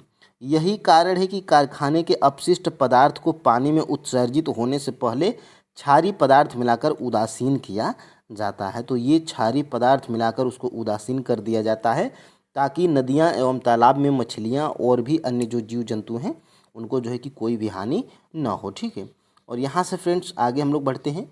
अम्लीय वर्षा के कारण ताजमहल अपनी सुंदरता खो रहा है। यहाँ पे खो होगा, मैं जो है कि टाइपिंग किया हूँ तो याद है। देखिए, अम्लीय वर्षा के कारण ताजमहल अपनी सुंदरता खो रहा है और निम्न में से कौन सी गैस अम्लीय वर्षा के लिए जिम्मेदार है। देखा होंगे फ्रेंड्स, जो हमारा जो ताजमहल है वो जो है कि पीला पड़ रहा है। किस लिए पीला पड़ रहा है? तो अम्लीय वर्षा के कारण हो रहा है। और इस अम्लीय वर्षा के होने का कारण या कौन सी गैसें जिम्मेदार हैं जो अम्लीय वर्षा कराती हैं, वो कौन सी गैसें जिम्मेदार हैं? क्या वो सल्फर डाइऑक्साइड है, क्या वो नाइट्रोजन ऑक्साइड डाइऑक्साइड है, या कार्बन डाइऑक्साइड है, या उपर्युक्त में से एक से अधिक, या उपर्युक्त में से कोई नहीं? तो फ्रेंड्स देखिए, ये जो उपर्युक्त में से एक से अधिक हो जाएगा, क्योंकि friends sulphur dioxide, nitrogen dioxide और कार्बन डाइऑक्साइड ये तीनों गैसें अम्लीय वर्षा के लिए जिम्मेदार मानी जाती हैं। ठीक है, तो ऑप्शन नंबर यहाँ से डी बिल्कुल राइट आंसर हो जाएगा। और ये चीज़ें देखिए आपकी जो है कि बुक में भी दिया गया है। देखिए, क्या आप जानते हैं, यहाँ से देखिए, क्या आप जानते हैं। देखिए, आपने अखबारों में पढ़ा या सुना होगा कि ताजमहल अपनी सुंदरता खो रहा है। ऐसा अम्लीय वर्षा के क्षति प्रभावों के कारण होता है। देखिए, वर्षा जल में ये अम्ल कहाँ से आते हैं? देखिए, कारखाने से निकलने वाले कार्बन डाइऑक्साइड, सल्फर डाइऑक्साइड और नाइट्रोजन डाइऑक्साइड जैसी गैसें वर्षा जल में घुलकर कार्बोनिक अम्ल, सल्फ्यूरिक अम्ल और नाइट्रिक अम्ल बनाती हैं। अम्ल वर्षा भवनों, ऐतिहासिक इमारतों, पौधों और जंतुओं को क्षति पहुंचाती है। तो ये अम्ल वर्षा होने का कारण ये तीनों गैसें जिम्मेदार हैं, कार्बन डाइऑक्साइड, सल्फर डाइऑक्साइड और नाइट्रोजन डाइऑक्साइड। ठीक है, यहाँ से फ्रेंड्स हम लोग आगे बढ़ेंगे। देखिए, अंतः श्वसन के समय पसलियाँ, यानी कि अंतः श्वसन जो होता है उसमें पसलियाँ, क्या अंतः श्वसन के समय पसलियाँ नीचे की ओर गति करती हैं या बिल्कुल गति नहीं करती हैं, या अंतः श्वसन के समय पसलियाँ ऊपर और बाहर की तरफ गति करती हैं? ठीक है, तो यहाँ से फ्रेंड्स इसका राइट आंसर क्या हो जाएगा? अंतः श्वसन के समय पसलियाँ या कोशिकाएं जो होती हैं वो फ्रेंड्स ऊपर और बाहर की ओर गति करती हैं। तो ऑप्शन नंबर यहाँ से आपका जो है कि सी बिल्कुल राइट आंसर हो जाएगा। यहाँ से फ्रेंड्स हम लोग देखेंगे इसको भी। तो यहाँ से देखिए, ये अंतः श्वसन एवं उच्चावसन और ये श्वसन, ये दोनों में अंतर दिया गया है। और देखिए, यह कोशिकाओं के बाहर होने वाली क्रिया है। तो यहीं से जो है कि प्रश्न बनाया गया था। और इसमें देखिए, इस क्रिया में ऊर्जा खर्च होती है और इस क्रिया में ऊर्जा मुक्त होती है। ठीक है, और यहाँ से देखिए, इस क्रिया में एंजाइम की सहभागिता नहीं होती है और इस क्रिया के निष्पादन में एंजाइम की सहभागिता होती है। तो बस ये बेसिक जानकारी आपको याद रखना है, आप इसका स्क्रीनशॉट भी ले सकते हैं। और फ्रेंड्स आगे बढ़ते हैं। देखिए, निम्न में से कौन सा दर्पण देखिए, निम्न में से कौन सा दर्पण उल्टा प्रतिबिंब बना सकता है? यानी कि क्या वो उत्तल दर्पण है जो उल्टा प्रतिबिंब बना सकता है, या अवतल दर्पण, या समतल दर्पण, या उपर्युक्त में से एक से अधिक, या उपर्युक्त में से कोई नहीं? यानी कि फ्रेंड्स ये जो प्रश्न पूछा क्या जा रहा है कि उल्टा प्रतिबिंब किस दर्पण के द्वारा बन सकता है? ठीक है, तो देखिए फ्रेंड्स, अवतल दर्पण के द्वारा जो है कि उल्टा प्रतिबिंब बन सकता है। ऑप्शन नंबर यहाँ से फ्रेंड्स देखिए बी बिल्कुल राइट आंसर हो जाएगा। देखिए, ये चीज़ें आपके जो है कि बुक में भी दी गई हैं। देखिए, यहाँ से हमने सीखा, देखिए यहाँ से अवतल दर्पण वास्तविक तथा उल्टा प्रतिबिंब बना सकता है। तो ये अवतल दर्पण से ही संभव है, जबकि फ्रेंड्स उत्तल दर्पण के द्वारा जो है कि हमेशा जो है कि ये देखिए, उत्तल दर्पण के द्वारा देखिए उत्तल दर्पण के द्वारा जो है कि उल्टा, ये हाँ देखिए, उत्तल लेंस के द्वारा, देखिए इसमें लेंस आपके ऑप्शन में नहीं था, तो उत्तल लेंस के द्वारा भी उल्टा प्रतिबिंब बन सकता है और अवतल दर्पण के द्वारा भी उल्टा प्रतिबिंब बन सकता है। और अवतल दर्पण के देखिए, अवतल दर्पण की बात करेंगे तो अवतल दर्पण के अत्यंत निकट रखे तब प्रतिबिंब आभासी, सीधा तथा आवर्धित होगा। तो ये जो है कि प्रश्न जो है कि यहाँ पे बन रहा है। और देखिए यहाँ से फ्रेंड्स जब हम लोग आगे बढ़ते हैं तो देखिए यहाँ से और भी प्रश्न बनेगा। देखिए अवतल लेंस द्वारा किस प्रकार का प्रतिबिंब बनता है? क्या फ्रेंड्स अवतल दर्पण के द्वारा किस प्रकार का प्रतिबिंब बनता है? तो आप जो है कि रट लीजिए, सदैव सीधा, आभासी और छोटा बनता है हमेशा। ये जो है कि आपका ऑप्शन नंबर जो है कि ए बिल्कुल राइट आंसर हो जाएगा। और यहाँ से फ्रेंड्स देखिए इन्हीं चीज़ों के बारे में हम लोग यहाँ पे देखें। देखिए अवतल लेंस सदैव सीधा, आभासी तथा साइज में बिंब से छोटा प्रतिबिंब बनाता है। तो ये जो है कि फ्रेंड्स अवतल लेंस की बात हो रही है, ठीक है। अवतल लेंस की यहाँ पे बात हो रही है कि अवतल लेंस के द्वारा कैसा प्रतिबिंब बनता है, ठीक है। देखिए अवतल लेंस और अवतल दर्पण में अंतर है। आप यहाँ पे देखिए परागकण का वर्तिकाग्र पर स्थानांतरण कहलाता है। यानी कि फ्रेंड्स देखिए ये बायोलॉजी से प्रश्न है आपका। परागकण का वर्तिकाग्र पर स्थानांतरण कहलाता है, यानी कि क्या निषेचन कहलाता है, या परागण, या मुकुलन, या मुकुल, या उपर्युक्त में से एक से अधिक, या उपर्युक्त में से कोई नहीं। तो फ्रेंड्स देखिए परागकण का वर्तिकाग्र पर स्थानांतरण ये आपका जो है कि क्या कहलाता है? परागण कहलाता है, ठीक है। ऑप्शन नंबर फ्रेंड्स यहाँ से जो है कि बी बिल्कुल राइट आंसर हो जाएगा। और यहाँ से जब हम लोग आगे बढ़ते हैं तो देखिए इसी को हम लोग देख लेते हैं। देखिए यहाँ पे वर्तिकाग्र पर स्थानांतरण वायु, कीट, जल आदि के माध्यम से होता है। देखिए यहाँ से जो है कि परागकण वर्तिकाग्र के चिपचिपे होने के कारण उसमें चिपक जाते हैं। इस प्रकार परागकण अपना सफ़र वर्तिकाग्र तक करता है। और देखिए परागकण का वर्तिकाग्र तक आना क्या कहलाता है? परागण कहलाता है, ठीक है। तो यहाँ से आप स्क्रीनशॉट भी ले सकते हैं। देखिए फ्रेंड्स बाहर से चीज़ें नहीं पूछी जाती हैं, जो चीज़ें आपके जो है कि एनसीईआरटी और एससीईआरटी बुक में दी गई हैं चीज़ें फ्रेंड्स वहीं से पूछी जा रही हैं, ठीक है। और यहाँ पर फ्रेंड्स देखिए रक्त परिसंचरण तंत्र की खोज निम्न में से किस वैज्ञानिक ने की थी? यानी कि रक्त परिसंचरण तंत्र की खोज किस वैज्ञानिक के द्वारा की गई थी? ये जो है कि प्रश्न पूछा जा रहा है। तो फ्रेंड्स क्या वो लैंड स्टीनर थे जिन्होंने रक्त परिसंचरण तंत्र का खोज किया, या विलियम हंट, या विलियम हार्वे, या उपर्युक्त में से एक से अधिक, या उपर्युक्त में से कोई नहीं? तो फ्रेंड्स देखिए विलियम हार्वे के द्वारा जो है कि रक्त परिसंचरण तंत्र की खोज की गई थी। ऑप्शन नंबर यहाँ से फ्रेंड्स सी बिल्कुल राइट आंसर हो जाएगा, ठीक है। यहाँ से option number C right answer.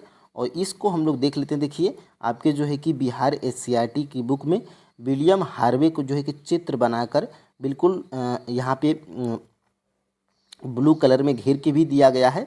देखिए यहाँ से विलियम हार्वे की कहानी, ठीक है। देखिए रक्त परिसंचरण की खोज विलियम हार्वे 1578 से 1657 नामक एक डॉक्टर ने की थी। देखिए तो ये विलियम हार्वे का जन्म है, ठीक है, कंफ्यूज नहीं होंगे। और आप बस इतना जानिए कि रक्त परिसंचरण तंत्र की खोज, ये जो है कि रक्त परिसंचरण की खोज विलियम हार्वे के द्वारा की गई थी। और ये बहुत ही चर्चित प्रश्न है, बहुत से एग्ज़ामों में ये प्रश्न पूछा जाता है, ठीक है, और रेलवे में तो बार बार, ठीक है। और यहाँ से फ्रेंड्स आगे हम लोग बढ़ते हैं। निम्न में से किस जानवर में रक्त परिसंचरण नहीं पाया जाता है? ये भी महत्वपूर्ण प्रश्न है। ये बताना है कि निम्न में से किस जानवर में रक्त परिसंचरण नहीं पाया जाता है? तो फ्रेंड्स देखिए रक्त परिसंचरण आपके स्पंज में और हाइड्रा में, इन दोनों में जो है कि नहीं पाया जाता है। इसलिए फ्रेंड्स आपका जो है कि ऑप्शन नंबर जो है कि डी बिल्कुल राइट आंसर हो जाएगा, ठीक है। क्योंकि फ्रेंड्स स्पंज और हाइड्रा दोनों में रक्त परिसंचरण नहीं पाया जाता है।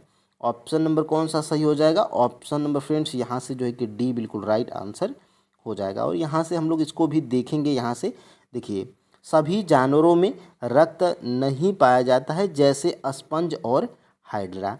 यानी कि कहने का मतलब ये है कि कुछ जानवरों में तो रक्त पाया जाता है, लेकिन सभी जानवरों में रक्त नहीं पाया जाता, क्योंकि जैसे ये स्पंज और हाइड्रा, इनमें क्या है? इनमें कोई परिसंचरण तंत्र नहीं पाया जाता है, ठीक है। तो यहाँ से ये प्रश्न था आपका, और यहाँ से इसको आप जो है कि कैप्चर करिएगा। और यहाँ से देखिए रक्त का थक्का बनना किस कोशिका की उपस्थिति के कारण होता है? यानी कि आपने देखा होगा या सुना होगा, जब आपका जो है कि कोई भी थोड़ा सा ब्लड, जब कोई भी हाथ हो या फ्रेंड्स आपका जो है कि कोई भी शरीर थोड़ा सा कट जाता है तो उसमें देखे होंगे कि ब्लड निकलने लगता है, ठीक है। लेकिन कुछ समय के बाद जो है कि ब्लड रुक जाता है। तो रक्त का थक्का बनना किस कोशिका की उपस्थिति के कारण होता है? देखिए फ्रेंड्स, यहाँ से ये आपका जो है कि राइट आंसर क्या है, प्लेटलेट्स कोशिकाएं। देखिए फ्रेंड्स, अगर रक्त का थक्का आपका नहीं जो है कि रक्त का थक्का आपका नहीं बनेगा तो फ्रेंड्स आप जो है कि मर सकते हैं, ठीक है। तो प्लेटलेट्स कोशिकाएं, ये रक्त का थक्का बनना किस कोशिका की उपस्थिति के कारण, तो ये प्लेटलेट्स के कारण होता है, ठीक है। तो ऑप्शन नंबर यहाँ से जो है कि सी बिल्कुल राइट आंसर हो जाएगा। और यहाँ से इसको हम लोग देखेंगे। देखिए, रक्त की वे कोशिकाएं जो रोगाणुओं को नष्ट करती हैं, यानी कि फ्रेंड्स जो रोगाणु होते हैं हमारे शरीर की प्रतिरक्षा करती है, वो रक्त की वो कौन सी कोशिका है जो हमें जो है कि हमारे शरीर की रोगाणुओं से या रोगों से रक्षा करती है, ठीक है। तो यहाँ से फ्रेंड्स ये जो है कि आपका कौन है, तो WBC है, वाइट ब्लड कारपोरेशन, ठीक है। ये सफ़ेद, ये होती हैं सफ़ेद ब्लड कणिकाएँ होती हैं, सफ़ेद रक्त कणिका होती हैं।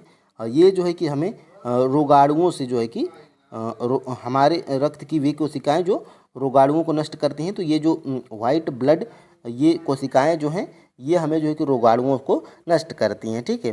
तो ऑप्शन नंबर फ्रेंड्स यहाँ से जो है कि बी बिल्कुल राइट आंसर हो जाएगा। और आगे बढ़ेंगे यहाँ से फ्रेंड्स, देखिए ऊष्मा का स्थानांतरण निम्न में से किन के द्वारा होता है, यानी कि ऊष्मा का स्थानांतरण निम्न में से किन के द्वारा होता है। तो फ्रेंड्स देखिए, चालन, संवहन और विकिरण, ये तीनों के द्वारा जो है कि ऊष्मा का स्थानांतरण होता है। तो यहाँ से इसका राइट आंसर क्या है, उपर्युक्त में से एक से अधिक, ठीक है। यहाँ से फ्रेंड्स आपका ऑप्शन नंबर डी बिल्कुल राइट आंसर हो जाएगा। ऊष्मा का स्थानांतरण फ्रेंड्स चालन, संवहन और विकिरण, ये तीनों विधियों के द्वारा होता है, ठीक है। यहाँ से अब हम लोग यहाँ से देखेंगे इसको। तो देखिए, क्या आप हमने सीखा, देखिए आपकी जो है कि बिहार SCERT की बुक में देखिए ऊष्मा का स्थानांतरण चालन, संवहन और विकिरण द्वारा होता है। तो ये आप जो है कि इम्पोर्टेंट है। और फ्रेंड्स इसमें यही इम्पोर्टेंट नहीं है, यहाँ से आप जो है कि देखिए यहाँ से ये जितनी पॉइंटें हैं ये सभी इम्पोर्टेंट हैं, पूरे जो है कि चैप्टर का ये निचोड़ है, ठीक है। तो यहाँ से इसको भी आप स्क्रीनशॉट ले सकते हैं। और यहाँ से फ्रेंड्स जब हम लोग आगे बढ़ते हैं तो देखिए, केचुए की सहायता से खाद बनाया जाता है, इसकी सहायता से बने खाद को कहते हैं, यानी कि जो केचुए के द्वारा जो खाद बनती है उस खाद को हम लोग क्या कहते हैं? क्या फ्रेंड्स हम लोग वर्मी कंपोस्ट कहते हैं, या बायोगैस कंपोस्ट कहते हैं, या संपीड़ित कंपोस्ट कहते हैं, या उपर्युक्त में से एक से अधिक, या उपर्युक्त में से कोई नहीं। तो फ्रेंड्स देखिए, जो केचुए की सहायता से जो खाद बनाई जाती है, इस खाद को फ्रेंड्स हम लोग वर्मी कंपोस्ट कहते हैं। ये भी बहुत ही चर्चित प्रश्न है, आपके एग्ज़ाम में पूछी जा सकती है और BPSC में तो बहुत बार पूछी जा चुकी है। तो ये जानकारी आप रख लीजिए, क्योंकि फ्रेंड्स आपके जो है कि बिहार SCERT की बुक में भी इसका जिक्र किया गया है। देखिए फ्रेंड्स, कंपोस्ट खाद, देखिए इन केचुओं की सहायता से खाद प्राप्त किया जाता है, इसकी सहायता से बने खाद को वर्मी कंपोस्ट कहते हैं। तो फ्रेंड्स जो चीज़ें आपकी बुक में दी हैं उनको आपको हल्के में नहीं लेना है, चाहे वो जो है कि आसान हो या हार्ड हो, ठीक है। जो चीज़ें दी गई हैं उन चीज़ों को आपको अपने दिमाग में रखना है। आराम से फ्रेंड्स आप जो है कि सभी सब्जेक्ट में अच्छा कमांड बना पाएंगे और जो है कि अच्छा स्कोर कर पाएंगे, ठीक है। यहाँ पर फ्रेंड्स देखिए, TRE 1 हो, TRE 2 हो या TRE 3 हो, सभी में प्रश्न जो है कि NCERT और SCERT बुक से डायरेक्टली पूछे गए हैं, ठीक है। तो TRE 4.0 में हम लोग उन्हीं चीज़ों को पढ़ेंगे जो आपके जो है कि एग्ज़ाम में आ सके। यहाँ पर फ्रेंड्स देखिए, पहला प्रश्न हमारा क्या है, तो देखिए एक एटमॉस्फियर का मान कितना होता है। ये फ्रेंड्स आपके जो है कि NCERT और SCERT बुक में दिया गया है। एक एटमॉस्फियर का मान कितना होता है? क्या फ्रेंड्स 1.01 इंटू 10⁵ पास्कल होता है, या 2.34 इंटू 10⁵ पास्कल, या 1 इंटू 10 पे जो है कि 3 पास्कल होता है, या उपर्युक्त में से एक से अधिक या उपर्युक्त में से कोई नहीं। तो फ्रेंड्स देखिए यहाँ पर जो है कि आपका राइट आंसर क्या है, option number 1। Option number friends A बिल्कुल राइट आंसर हो जाएगा। एक एटमॉस्फियर का मान होता है 1.01 इंटू 10⁵ पास्कल। ये जो है कि एक एटमॉस्फियर का मान होता है। ठीक है, यहाँ पर फ्रेंड्स देखिए ये आपके क्लास 9th के एनसीईआरटी साइंस में जो है कि दिया गया है। यहाँ पर फ्रेंड्स आपको जो है कि दिखाई दे रहा होगा, थोड़ा सा अगर आप जो है कि इसको जूम करके देखेंगे तो देखिए फ्रेंड्स देखिए यहाँ से देखिए एटमॉस्फियर, इसको शॉर्ट में क्या बोलते हैं, एटीएम बोलते हैं। गैसीय दाब के मापन का जो है कि मात्रक है, और दाब का मात्रक एसआई मात्रक क्या होता है, पास्कल होता है। और एक एटमॉस्फियर बराबर कितना होता है, यहाँ पे आपको जो है कि दिखाई दे रहा होगा 1.01 इंटू 10⁵ PA यानी कि पास्कल होता है। ठीक है, तो यहाँ से जो है कि प्रश्न आपके एग्जाम में बन सकता है। अब फ्रेंड्स हम लोग यहाँ से देखेंगे 2 नंबर के प्रश्न को। देखिए 2 नंबर का प्रश्न हमारा क्या है, निम्नलिखित में से कौन सा गुण धातु का नहीं है, यानी कि इनमें से कौन सा गुण जो है कि धातु का नहीं है, ये जो है कि प्रश्न पूछा जा रहा है। ठीक है, तो धातुएं ताप तथा विद्युत की सुचालक होती हैं, ये जो है कि बिल्कुल आपका जो है कि ये गुण है। ठीक है, ये धातु का गुण है। और धातुएं चमकीली नहीं होती हैं। ठीक है, तो यही फ्रेंड्स जो है कि एक धातु का गुण नहीं है, क्योंकि फ्रेंड्स धातुएं क्या होती हैं, चमकीली होती हैं। ठीक है, और धातुएं देखिए आघातवर्ध भी होती हैं, और धातुएं ताप तथा विद्युत की सुचालक भी होती हैं, और ये जो है कि चमकीली होती हैं। ठीक है, ये चमकीली भी होती हैं, और यहाँ पे दिया गया है कि चमकीली नहीं होती हैं। तो आपका जो है कि राइट आंसर क्या हो जाएगा, ऑप्शन नंबर बी जो है कि आपका राइट आंसर हो जाएगा। यहाँ पर फ्रेंड्स देखिए आपके जो है कि क्लास 9th के एनसीईआरटी में देखिए धातुएं प्रायः दिए गए निम्न गुणधर्म में से सभी को या कुछ को प्रदर्शित करती हैं। यहाँ पर फ्रेंड्स आप जो है कि देख पा रहे होंगे धातुएं क्या हैं, ये चमकीली होती हैं। और यहाँ पे देखिए ये ताप तथा विद्युत की क्या होती हैं, सुचालक भी होती हैं। और यहाँ से देखिए ये आघातवर्ध भी होती हैं। आघातवर्ध का मतलब फ्रेंड्स इसको जो है कि पीट कर महीन चादरों में ढाला जा सकता है। ठीक है, और यहाँ से फ्रेंड्स जो है कि आप जो है कि अगले प्रश्न की तरफ बढ़ेंगे तो देखिए आपने सुना होगा आईयूपीएससी। तो फ्रेंड्स देखिए आईयूपीएससी का पूर्ण नाम क्या होता है या पूर्ण रूप क्या होता है, ये जो है कि प्रश्न में पूछा जा रहा है। ठीक है, तो देखिए international union of pure and applied chemistry, ये जो है कि आईयूपीएससी का फुल फॉर्म है। ऑप्शन नंबर फ्रेंड्स यहाँ से जो है कि ए बिल्कुल राइट आंसर हो जाएगा, क्योंकि फ्रेंड्स ये आईयूपीएससी का पूर्ण नेम जो है कि आपके देखिए क्लास 9th के एनसीईआरटी साइंस में ये जो है कि दिया गया है। देखिए international union of pure and applied chemistry, ये आईयूपीएससी का एक अंतर्राष्ट्रीय वैज्ञानिक संस्था है। तो यहाँ से प्रश्न आपके एग्जाम में बन सकता है। अब फ्रेंड्स यहाँ से हम लोग आगे जाते हैं। देखिए क्लोरीन का परमाणु द्रव्यमान कितना होता है। देखिए फ्रेंड्स जो चीज़ें आपके एनसीईआरटी और एससीईआरटी बुक में दी गई हैं, हम लोग फ्रेंड्स प्रैक्टिस उन्हीं चीज़ों को कर रहे हैं। देखिए क्लोरीन का परमाणु द्रव्यमान कितना होता है, क्या 32 होता है, या 40, या 32.5, या उपर्युक्त में से एक से अधिक, या उपर्युक्त में से कोई नहीं। तो देखिए क्लोरीन का परमाणु द्रव्यमान कितना होता है, 32.5 होता है। ऑप्शन नंबर फ्रेंड्स यहाँ से जो है कि सी बिल्कुल राइट आंसर हो जाएगा। और यहाँ से देखिए ये चीज़ें आपके जो है कि एनसीईआरटी बुक में दी गई हैं। ये देखिए एक तरफ जो है कि आपका तत्व है, और एक तरफ परमाणु द्रव्यमान है। हाइड्रोजन का परमाणु द्रव्यमान 1, और कार्बन का परमाणु द्रव्यमान जो है कि 12, और नाइट्रोजन का परमाणु द्रव्यमान देखिए ये 14, और ऑक्सीजन का परमाणु द्रव्यमान कितना होता है, 16। और देखिए यहाँ से सोडियम का 23, मैग्नीशियम का 24, सल्फर का देखिए 32। और देखिए क्लोरीन का बहुत ज़्यादा पूछा जाता है, क्योंकि एग्जैक्ट इसका कितना होता है, 35.5 होता है। कैल्शियम की बात करेंगे तो कैल्शियम का परमाणु द्रव्यमान कितना होता है, 40 होता है। तो ये इन चीज़ों को आप जो है कि याद रखिएगा। ठीक है, और देखिए अब हम लोग बढ़ते हैं 5 नंबर के प्रश्न को। देखिए निम्न में से किस वैज्ञानिक ने प्रस्तुत किया था कि इलेक्ट्रॉन धनात्मक गोले में, देखिए गले नहीं है, ये यहाँ पे गोले होगा। ठीक है, धनात्मक गोले में धंसे होते हैं, ये किस वैज्ञानिक ने बताया था। तो फ्रेंड्स ये जो है कि आपके जे टॉमसन के द्वारा बताया गया था कि इलेक्ट्रॉन जो होते हैं वो धनात्मक गोले में धंसे होते हैं। ऑप्शन नंबर यहाँ से सी बिल्कुल राइट आंसर हो जाएगा।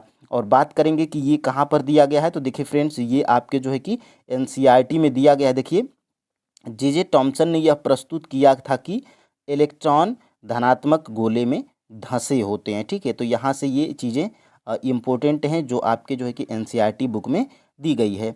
अब यहाँ पे फ्रेंड्स हम लोग अगले प्रश्न की तरफ बढ़ेंगे। देखिए क्रोमोसोम किसका बना होता है, ये भी आपके जो है कि एनसीईआरटी बुक में दिया गया है।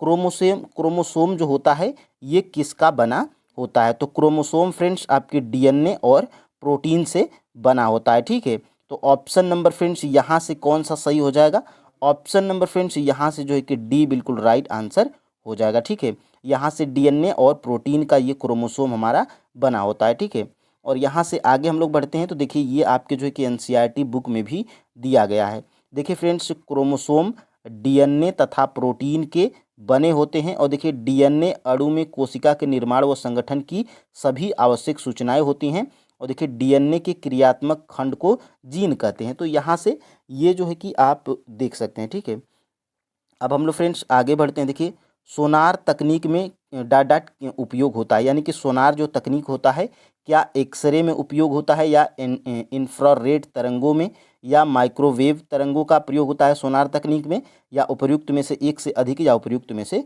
कोई नहीं। ठीक है, तो यहाँ से फ्रेंड्स 7 का राइट आंसर क्या है, उपर्युक्त में से कोई नहीं। तो सोनार तकनीक के बारे में हम लोग यहाँ पे थोड़ा सा नीचे देखेंगे तो देखिए यहाँ से friends sonar sound navigation and raising, ठीक है, एक ऐसी तकनीक है जिसका उपयोग महासागरों के अन्वेषण तथा मानचित्र में किया जाता है। तो ये इम्पोर्टेंट है और ये TRE 3.0 री एग्जाम PRT में ये प्रश्न पूछा गया था। इस तकनीक में अल्ट्रासोनिक तरंगों का उपयोग किया जाता है। अल्ट्रासोनिक उच्च आवृत्ति वाली ध्वनि तरंगें होती हैं। इन तरंगों की आवृत्ति 20 किलो हर्ट्ज से अधिक होती है। तो यहाँ से ये आप जो है कि स्क्रीनशॉट ले सकते हैं। और फ्रेंड्स हम लोग आगे बढ़ते हैं। देखिए एंगस्ट्रॉम इकाई है, यानी कि ये जो एंगस्ट्रॉम होता है यह किसका इकाई है। ठीक है, तो एंगस्ट्रॉम फ्रेंड्स ये जो है कि आपके तरंग दैर्ध्य की एक इकाई है। ऑप्शन नंबर फ्रेंड्स यहाँ से ए बिल्कुल राइट आंसर हो जाएगा। और यहाँ से फ्रेंड्स आप जो है कि देखेंगे इसको तो तरंग दैर्ध्य का, देखिए तरंग दैर्ध्य का मापन एंगस्ट्रॉम में किया जाता है और एक एंगस्ट्रॉम बराबर होता क्या है, तो 10 पे -10 मीटर होता है। और एंगस्ट्रॉम का प्रतीक क्या होता है, तो ए पे ऐसे होता है। ये एंगस्ट्रॉम का क्या है, प्रतीक होता है। ठीक है, और यहाँ से फ्रेंड्स हम लोग आगे बढ़ते हैं। निम्न में से कौन सी सदिश राशि नहीं है। सबसे पहले फ्रेंड्स आपको सदिश और अदिश राशि किसे कहते हैं ये आपको जानकारी होना चाहिए। ठीक है, तो इसमें से देखिए निम्न में से कौन सी सदिश राशि नहीं है। ठीक है, तो इसमें फ्रेंड्स देखिए ये जो है कि इसमें जो है कि आपका आयतन, ये आयतन क्या है, ये आयतन जो है कि आपका फ्रेंड्स सदिश राशि नहीं है। तो यही आपका क्या हो जाएगा, राइट आंसर हो जाएगा। और ये जो है कि आपकी सदिश राशियाँ हैं। ठीक है, तो आप जो है कि यहाँ से सबसे पहले देखेंगे कि सदिश और अदिश राशि किसे कहते हैं। तो देखिए सदिश राशियाँ वे राशियाँ होती हैं जो परिणाम के साथ साथ दिशा भी बतलाती हैं, यानी कि परिणाम और दिशा दोनों होगा वो सदिश राशि होगी। तो देखिए विस्थापन, वेग, बल, ये क्या है, सदिश राशियाँ हैं। अदिश राशि वह राशि है जो केवल परिणाम बतलाती है, दिशा नहीं। इसलिए आयतन एक क्या है, अदिश राशि है, यह सदिश राशि नहीं है। इसलिए फ्रेंड्स हमारा जो है कि राइट आंसर क्या था, आयतन था। ठीक है, और यहाँ से फ्रेंड्स आगे हम लोग बढ़ते हैं। बल गुणनफल है, यानी कि जो बल होता है वो किनका गुणनफल होता है, क्या द्रव्यमान और वेग का गुणनफल होता है बल, या द्रव्यमान और त्वरण का, या भार और त्वरण का, या उपयुक्त में से एक से अधिक, या उपयुक्त में से कोई नहीं। तो फ्रेंड्स ये जो बल होता है ये क्या होता है, F बराबर क्या होता है, ये फार्मूला होता है ma, यानी कि द्रव्यमान गुणे त्वरण। ठीक है, तो यहाँ से ऑप्शन नंबर जो है कि बी बिल्कुल राइट आंसर हो जाएगा। और यहाँ से आप जो है कि देख पा रहे होंगे यहाँ से आगे कि प्रकाश का वर्ण विक्षेपण संभव है, यानी कि जो प्रकाश का वर्ण विक्षेपण होता है ये किसके द्वारा संभव है, क्या ये उत्तल लेंस के द्वारा संभव है, या अवतल लेंस के द्वारा, या प्रिज्म के द्वारा, या उपयुक्त में से एक से अधिक, या उपयुक्त में से कोई नहीं। तो फ्रेंड्स ये जो प्रकाश का वर्ण विक्षेपण होता है ये केवल फ्रेंड्स प्रिज्म के द्वारा संभव है। ठीक है, तो ऑप्शन नंबर यहाँ से सी बिल्कुल राइट आंसर हो जाएगा। और यहाँ से फ्रेंड्स आगे जब हम लोग बढ़ के देखते हैं तो देखिए जब सूर्य का श्वेत प्रकाश किसी प्रिज्म से होकर गुजरता है तो यह अपवर्तन के पश्चात प्रिज्म के आधार की ओर झुकने के साथ साथ प्रकाश के अवयवी वर्णों में विभाजित हो जाता है। इस प्रक्रिया को प्रकाश का वर्ड विक्षेपण कहते हैं। ठीक है, तो यहाँ से ये जो है कि बन सकता है।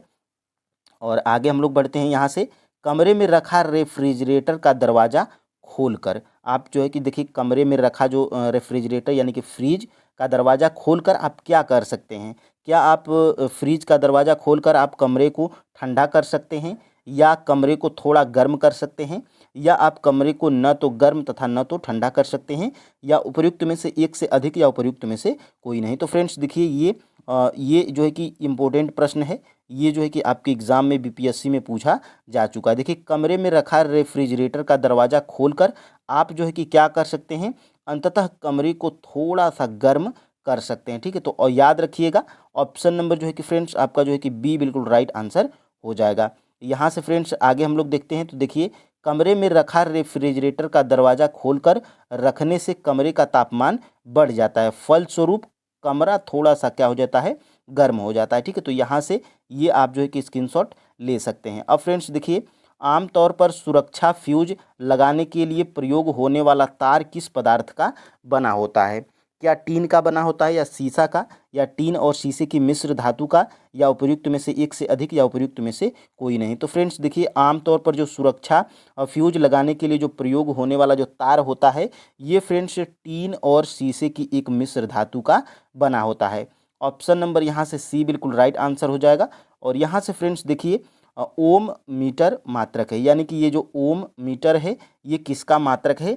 ये प्रश्न जो है कि पूछा जा रहा है। क्या आवेश का मात्रक है ओम मीटर, या प्रतिरोध का, या प्रतिरोधकता का, या उपर्युक्त में से एक से अधिक, या उपर्युक्त में से कोई नहीं? तो फ्रेंड्स देखिए ओम मीटर जो होता है ये प्रतिरोधकता का क्या होता है, मात्रक है। ठीक है, तो ऑप्शन नंबर यहाँ से सी बिल्कुल राइट आंसर हो जाएगा। ठीक है, यहाँ से फ्रेंड्स अब हम लोग आगे बढ़ते हैं और यहाँ से देखते हैं परमाणु बम का सिद्धांत आधारित है, यानी कि ये जो परमाणु बम का सिद्धांत है ये फ्रेंड्स किस पर आधारित है?